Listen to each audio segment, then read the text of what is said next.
So the internet says I can use baking soda to clean old silver coins. So we're going to give this a try, see how it works. The instructions I found said to take a bowl, take some aluminum foil, put some baking soda in the bottom, put your coins on top. We're heating up some water. We're going to pour that boiling water over top and add a little bit more baking soda. Let them sit for a minute or two.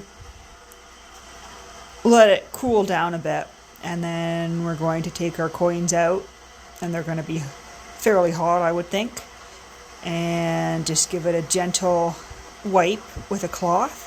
And supposedly they're supposed to be shiny like new. So it's bubbling. We'll see if this works. It looks like something might be happening in there.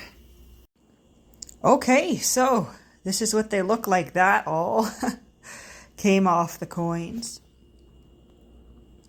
But they cleaned up surprisingly nice. Now, of course, I've read in my, amateur online research that you wouldn't really want to clean a particularly valuable coin because I guess it can impact the value by causing, micro scratches. But these are coins that were already in fairly rough shape, have already been out in circulation. And so it's mainly, for me, about making them nice and shiny and attractive again to be displayed. Because these are sort of a family collection that belonged to my grandpa.